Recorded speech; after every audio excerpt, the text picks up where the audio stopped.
आता बघूयात बीड हत्या प्रकरणातल्या टॉप 9 बातम्या। आरोपी वाल्मिक कराडच्या जामीन अर्जावर आज केज कोर्टात सुनावणी, तर कराडला खंडणी प्रकरणामध्ये 14 दिवसांची न्यायालयीन कोठडी सुनावली होती। सुदर्शन घुलेंसह आता 6 आरोपींना आज बीड कोर्टात हजर केलं जाणार। आरोपींची पोलीस कोठडी संपणार असल्यामुळे कोर्टात सुनावणी। कोर्ट आता काय निर्णय देणार याकडे लक्ष। बीड सरपंच हत्येप्रकरणी कुठल्याही दोषी व्यक्तीला सोडलं जाणार नाही। तपास यंत्रणांवर दबाव आणू नये, तपास यंत्रणा योग्य प्रकारे काम करतील, मुख्यमंत्री फडणवीसांचं वक्तव्य। सीआयडी आणि एसआयटीनं दबावाखाली चौकशी करू नये अशा सूचना। बीड सरपंच संतोष देशमुख यांच्या हत्या प्रकरणावर अजित पवारांची प्रतिक्रिया।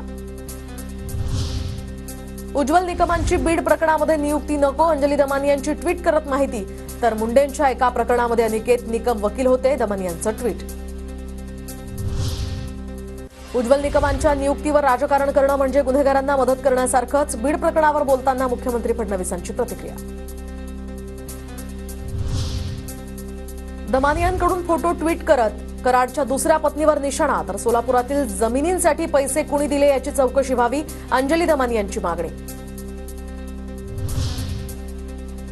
संतोष देशमुख हत्येनंतर आरोपींचं देवदर्शन, सुदर्शन घुले, कृष्णा आंधळे आणि सुधीर सांगळेचं गुजरातमधील एका मंदिरात 15 दिवस वास्तव्य। वाल्मिक कराड उज्जैन आणि दिंडोरीमधल्या स्वामी समर्थांच्या मठात मुक्कामी राहिल्याचंही समोर।